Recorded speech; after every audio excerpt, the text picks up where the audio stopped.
Nobody cared about him until the day he gave away 2,000 acres of land, to one woman. And when that news reached the HOA board, panic spread faster than wildfire.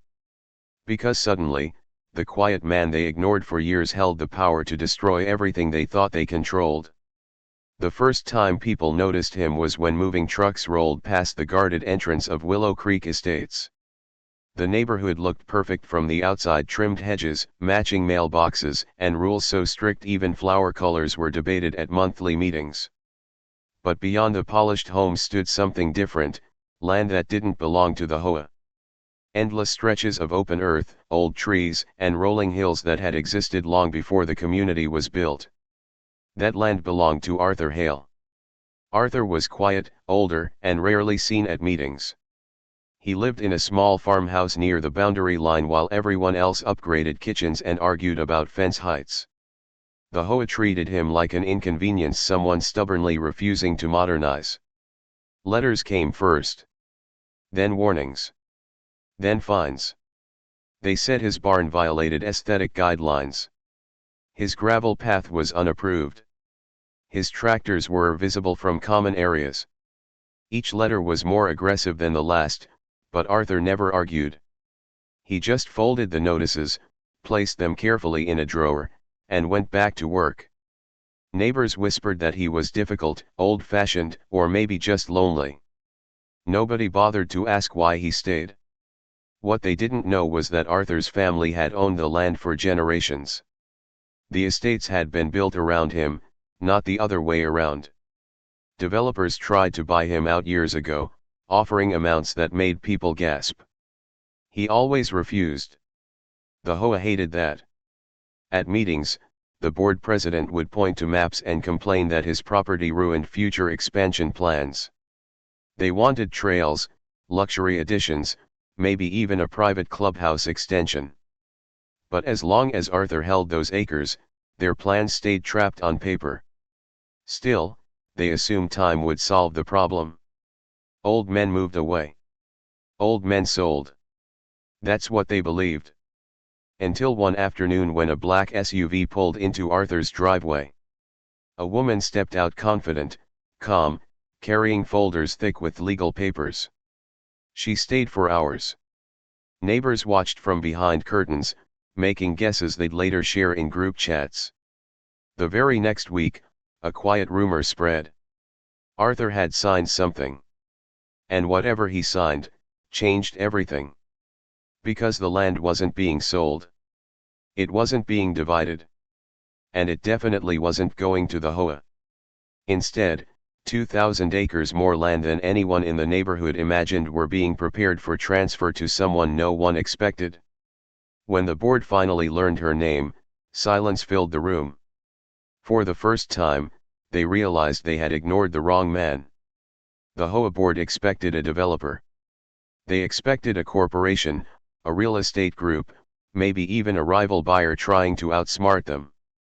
What they did not expect was a woman named Elena Vargas, someone with no mansion in Willow Creek, no history with the neighborhood, and no interest in playing their games. When her name appeared on the legal documents, confusion turned into suspicion. "Who is she?" the board president demanded, tapping the paper like it was fake. Nobody had an answer. There were no gossip threads about her, no complaints filed, no meeting attendance records. She had never once stepped into their clubhouse. And that unsettled them more than anything. Meanwhile, Arthur Hale carried on as usual. He repaired fences, walked his land at sunrise, and ignored the sudden attention. But now, neighbors who had barely nodded at him started smiling. Some even stopped their cars to ask how he was doing. The change was obvious. Respect had arrived too late. The board called an emergency meeting. Voices rose quickly. One member insisted there had to be a loophole.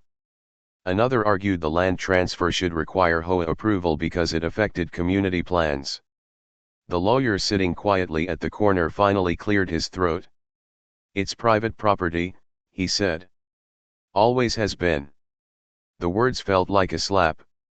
Outside the boardroom, rumors exploded. People said Arthur had lost his mind.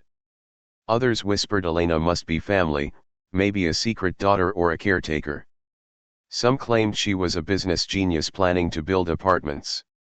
Every version was worse than the last. Only Arthur knew the truth. Elena wasn't family by blood, but she was connected to a moment that changed his life years ago. A time when he almost lost everything. A time no one in Willow Creek knew about because nobody had bothered to ask him anything beyond complaints. The second meeting between Arthur and Elena happened quietly. She arrived carrying maps this time, spreading them across the kitchen table. They talked for hours, laughing occasionally, serious at other moments. When she left, Arthur looked lighter, like a weight he had carried for decades was finally shared. Across the street, a neighbor watched and immediately texted the HOA president. Within hours, another letter arrived at Arthur's house. This one wasn't a fine. It was a request to discuss future collaboration for mutual benefit. Arthur read it once and smiled. For years they had sent threats. Now they wanted cooperation. He folded the letter carefully and placed it beside the others in the drawer. The next morning, Willow Creek woke up to something new: survey markers placed along the boundaries of Arthur's land. Bright flags fluttered in the wind, signaling change was coming. People stopped jogging to stare. Cars slowed down. Questions filled the air. And when Elena returned this time with engineers, the neighborhood realized this wasn't a rumor anymore. Something big was about to happen.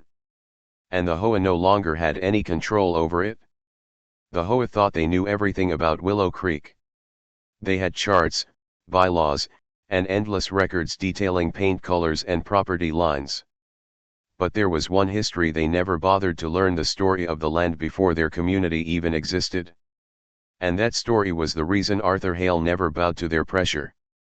Long before the gates and security signs appeared, Arthur's grandfather had worked those acres with nothing but hand tools and stubborn determination.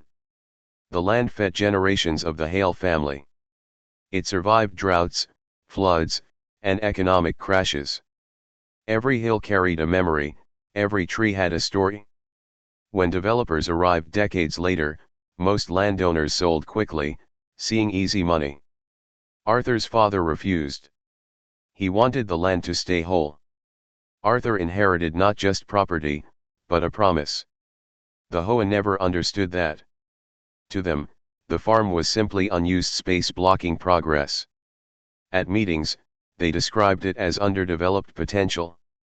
They dreamed of luxury extensions, golf paths, scenic walking trails, premium lots that would raise property values. But Arthur didn't measure value in dollars. He measured it in roots. When construction began around his land years earlier, developers tried persuasion first. Then pressure. Then legal threats. Arthur stood firm through all of it. Eventually, they built the community around him, assuming time would wear him down. It didn't. Instead, Arthur watched the neighborhood change. Families came and went. Presidents of the HOA changed every few years, each convinced they could finally force him to comply. They sent notices about grass height, equipment storage, even the color of his mailbox. He ignored them because he knew one thing they didn't: their authority ended at his fence line. Still, the constant harassment wore him down quietly.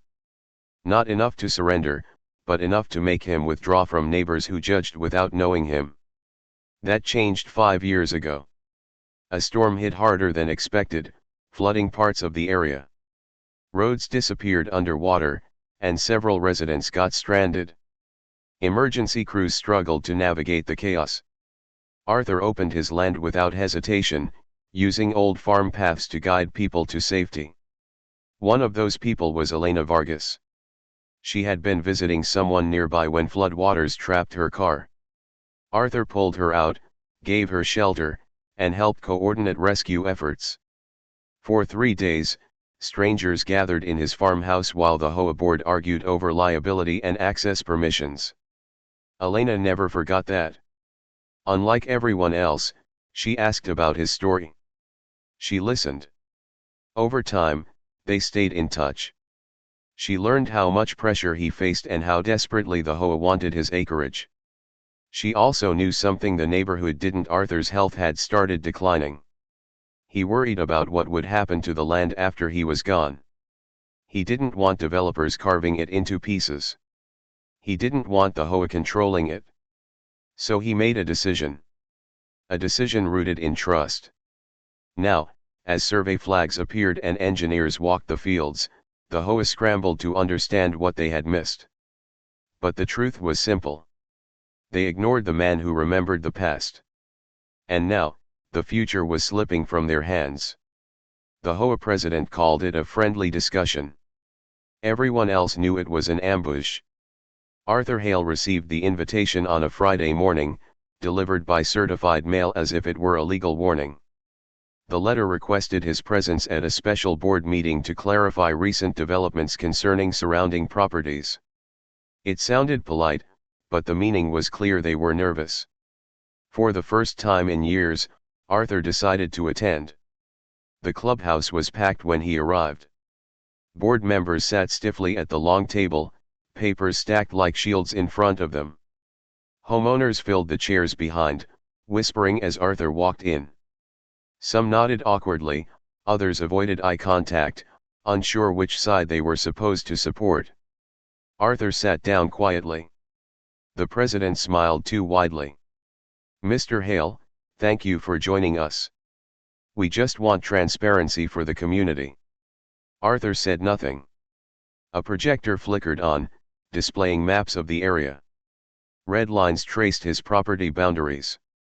The president launched into a speech about cooperation, shared interests, and maintaining neighborhood harmony. He explained how large-scale changes could affect property values, security, and traffic. Then came the real question. Who exactly is Elena Vargas, he asked, and what are her intentions? All eyes turned to Arthur. He leaned back slightly, calm. "She's the new owner," he said simply. Murmurs filled the room. A board member interrupted.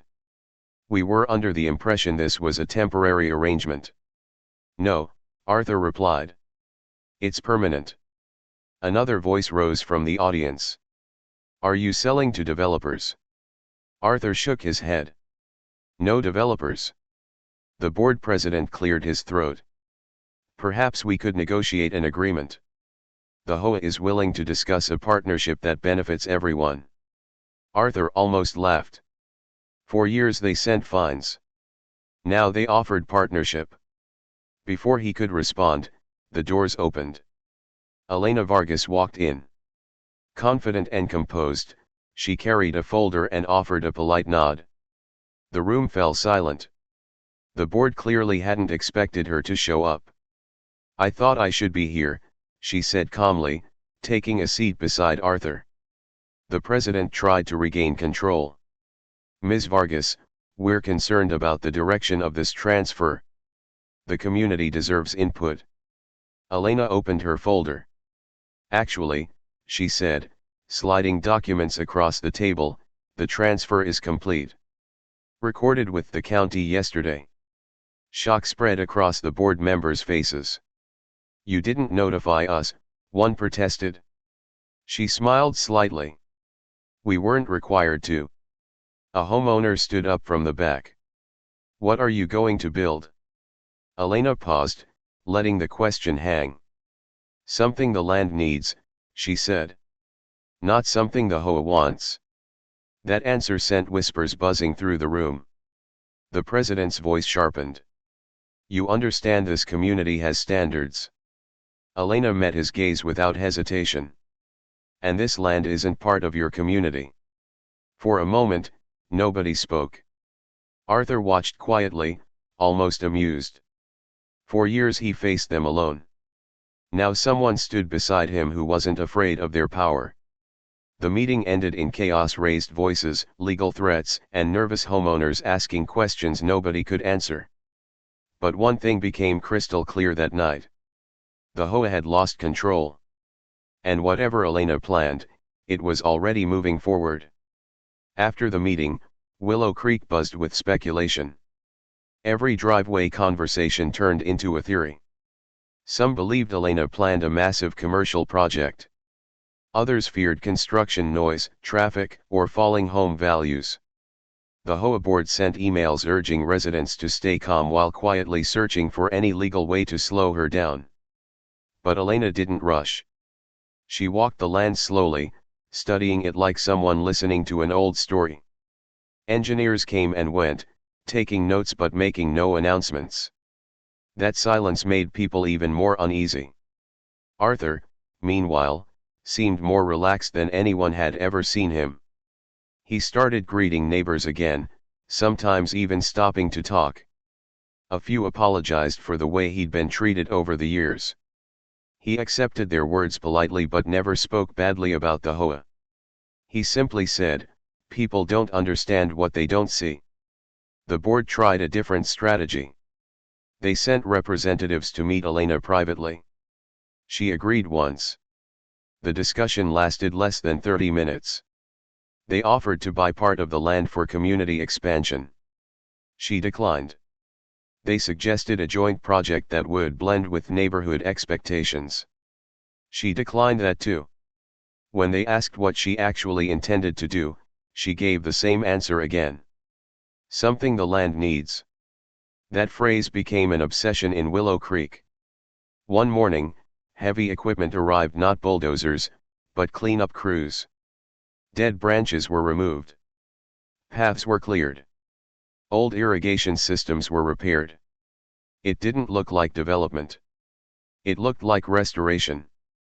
Still, the HOA assumed something bigger was coming. They dug into Elena's background. What they found confused them even more. She wasn't a developer or investor chasing profit. She had worked for years in environmental planning and community outreach projects. Her past showed partnerships with nonprofits, conservation groups, and rural support programs. The board dismissed it as irrelevant. Meanwhile, Arthur spent more time with Elena, walking the property together. They laughed often, the kind of laughter that comes from shared understanding. For Arthur, this wasn't just about land, it was about finally trusting someone to protect it. One afternoon, a resident named Linda approached Arthur at his fence. She had once filed complaints about his barn but now looked hesitant. "Is it true you gave her everything?" she asked. Arthur nodded. "Why her?" she whispered. He looked across the fields before answering. "Because she sees people before property."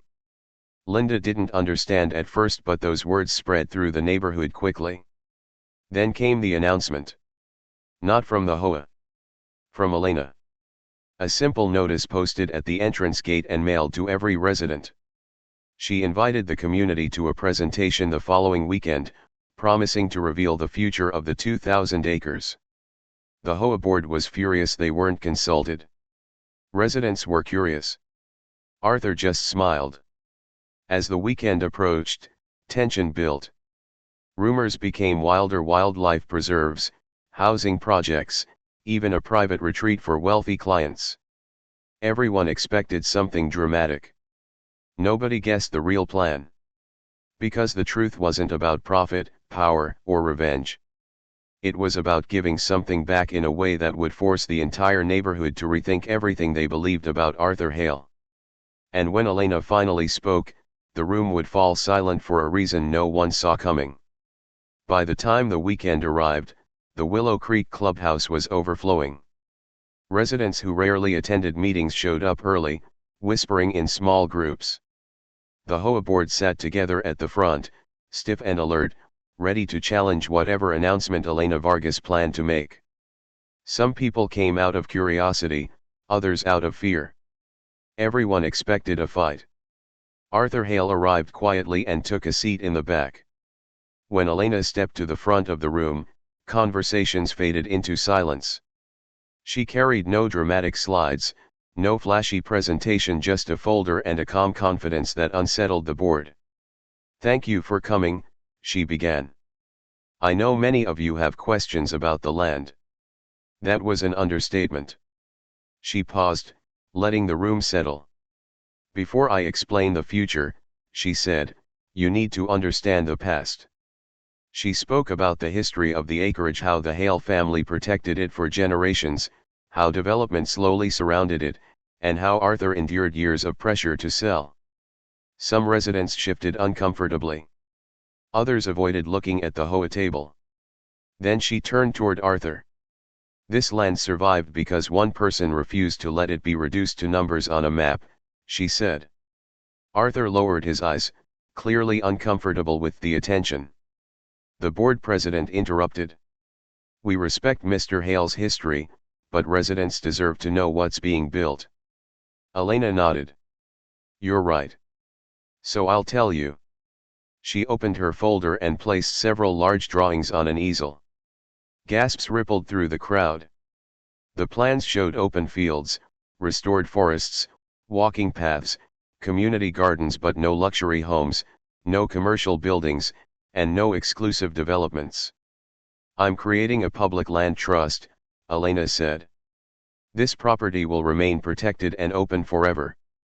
Silence. Someone finally spoke. Public? As in, anyone can use it? Yes, Elena answered. Educational programs, local farming partnerships, emergency access routes, and preserved wildlife areas. No private profit. No resale. The HOA board exchanged stunned looks. That will bring outsiders into our neighborhood, one member argued. Elena met his gaze. The land existed long before your neighborhood. Murmurs grew louder. Some residents looked excited. Others looked nervous. A woman in the back asked, why would you do this? Elena smiled slightly. Because Arthur didn't give this land to me so I could own it, she said. He gave it so it could finally belong to something bigger than any one person. All eyes turned toward Arthur again. The board president leaned forward angrily. This will affect property values. Arthur finally stood. For the first time, his voice filled the room clearly. You cared about values, he said calmly. I cared about legacy. The words hit harder than anyone expected. Some residents began clapping slowly at first, then louder. The board sat frozen, realizing the room was no longer fully on their side. Elena continued, explaining partnerships already approved, legal protections already filed, and conservation agreements already signed. The project wasn't an idea. It was done. The HOA couldn't stop it. As people left the meeting, something strange happened. Neighbors approached Arthur with respect, even gratitude. The man they once ignored now looked like the one who had protected something everyone suddenly wanted to claim pride in. But the board wasn't finished yet. Because losing control was one thing. Losing influence was another battle entirely. The applause from the announcement still echoed in people's minds when the HOA made its move. They didn't challenge the land transfer directly. Their lawyers had already confirmed they couldn't win that fight. Instead, they tried something smaller, quieter, and more strategic. They targeted access. Within days, new notices appeared around Willow Creek warning residents about potential safety risks connected to the land trust. Emails followed, urging homeowners to oppose public pathways that might cross near neighborhood boundaries. The message was subtle but clear: fear the change. The board hoped hesitation would slow Elena's project. At first, it worked. Questions spread. Parents wondered about strangers walking nearby. Some homeowners worried about noise or traffic. The HOA framed themselves as protectors of the community, insisting they were simply being careful. Arthur watched it unfold with quiet disappointment. He recognized the tactic. For years they used similar language to justify fines and pressure. But this time, things felt different. People were no longer blindly listening. Elena responded calmly. She organized open site tours, inviting residents to walk the land themselves. Volunteers marked future trails, emergency routes, and garden spaces. Experts explained conservation plans and safety measures. Instead of arguments, she offered transparency. Something unexpected happened. The more people saw, the less afraid they became. Families who toured the property returned excited. Children talked about nature programs. Older residents loved the idea of peaceful walking paths. Even people who once sided with the HOA began questioning why the board seemed so opposed. The tension reached its peak at another meeting. The board president stood firm. Our responsibility is to protect property owners. We believe this project threatens the character of Willow Creek. Before Elena could respond, a voice from the audience spoke up. It was Linda, the same neighbor who once complained about Arthur's barn. With respect, she said nervously, I think the character of Willow Creek improved when someone finally listened to him. The room murmured. Another resident stood. Then another. Stories poured out about how Arthur had helped during storms, repaired fences for elderly neighbors, and quietly supported people without expecting anything in return. Many admitted they never realized it before. The board looked stunned. Arthur himself seemed almost overwhelmed. Elena stepped forward only when the room settled. This isn't about winning against the HOA, she said gently. It's about creating something lasting. The president's voice hardened. Then why exclude us? Arthur answered before she could. Because you excluded me first. Silence. It wasn't loud or angry, just honest. And somehow, that made it stronger. After the meeting, the board issued one final warning letter, claiming procedural concerns. Elena's legal team responded within hours, shutting down their arguments completely. There would be no delays. Construction of trails began the next morning. For the first time in years, the HOA realized they were no longer shaping the future of Willow Creek. The residents were. And as Arthur stood watching volunteers work the land, he felt something he hadn't felt in a long time: peace. But one final twist remained. Because Arthur hadn't yet told anyone the real reason he decided to give everything away. And when that truth came out, it would change how everyone remembered his name forever. As the land trust project moved forward, Willow Creek began to change in quiet ways. Neighbors smiled more. People walked instead of driving. Conversations shifted from complaints to curiosity. Yet one question lingered in everyone's mind: why would Arthur Hale give away everything instead of keeping it or passing it to family? Arthur avoided the topic.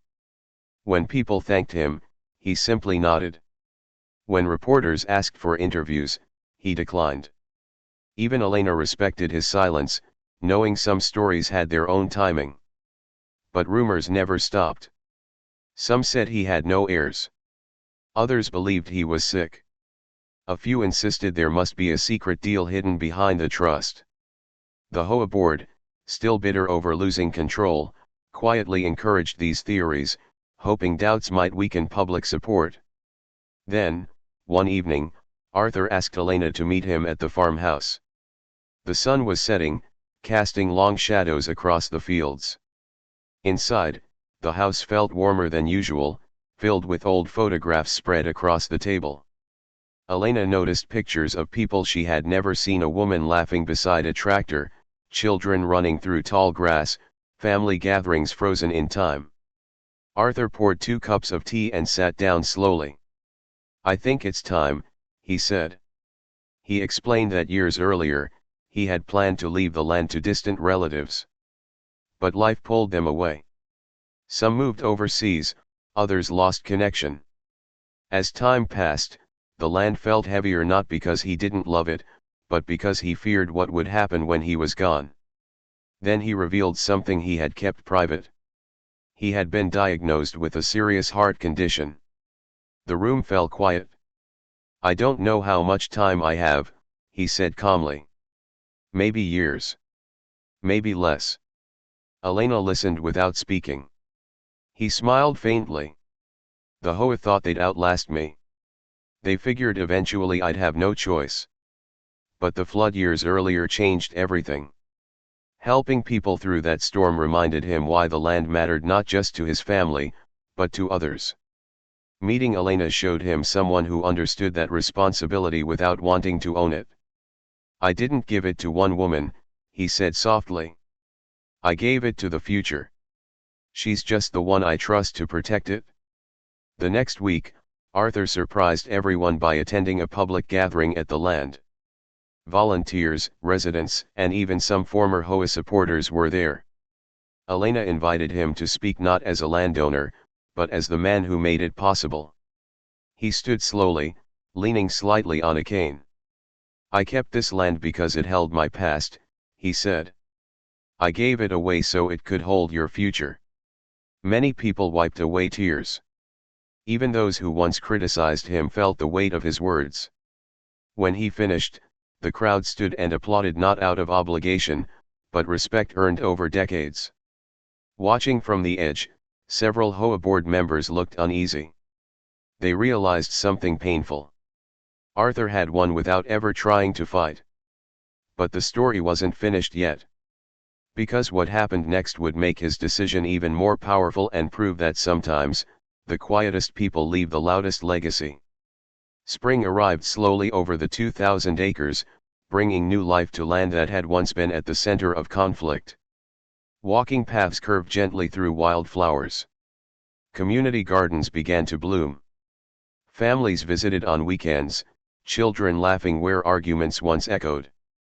What used to be a symbol of division had become something unexpected, a place that brought people together. Arthur Hale watched it all from a bench near the old oak tree.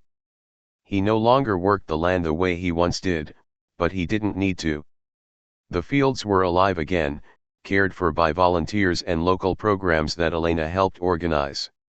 Schools scheduled visits. Emergency teams practiced using the roots during training drills. Neighbors who had barely spoken to one another now shared coffee after morning walks. Willow Creek felt different. And for the first time, the HOA had no choice but to adapt. The board eventually stopped resisting. Some members even resigned, replaced by residents who believed cooperation mattered more than control. The endless letters and warnings disappeared. Rules relaxed. Conversations changed. Arthur never said "I told you so." He simply watched. One afternoon, the board president, the same man who once fought him at every turn, approached quietly. He looked older, tired. "I misjudged you," he admitted. Arthur smiled gently. "You weren't looking at me," he replied. "You were looking at what you wanted." The man nodded, unable to argue. As months passed, Arthur's health declined, though he never complained. He still visited the land whenever he could, often sitting silently while families passed by without realizing the man on the bench had made it all possible. Elena visited him often. Their conversations were simple: weather, trees, memories. No grand speeches, no drama. Just understanding. One evening, as the sun dipped low, Arthur looked across the acres and spoke softly. "They won't remember the fights," he said. "They'll remember what they built here." Elena nodded, knowing he was right. When Arthur eventually passed away, the news spread quickly through Willow Creek. Flowers appeared near the farmhouse. People who once ignored him shared stories of quiet kindness they had forgotten until now. The Land Trust held a small gathering in his honor, no grand ceremony, just neighbors standing together under the open sky. Elena read a short message Arthur had written months earlier. "Land doesn't belong to us forever. We only decide what happens next." The crowd stood in silence. From that day forward, the area became known simply as Hale Fields, a living reminder of the man who refused to sell his principles, even when everyone expected him to. Years later, new residents would walk the trails and ask who Arthur Hale was. And someone would always tell the story. How a quit a man ignored by the HOA gave away 2,000 across to one woman, and in doing so gave an entire community a future they hadn't known they needed. The land remained untouched by greed. The HOA never controlled it, and Arthur's legacy grows stronger with very season, because in the end the men they ignored, because the reason the community finally learned what true value meant.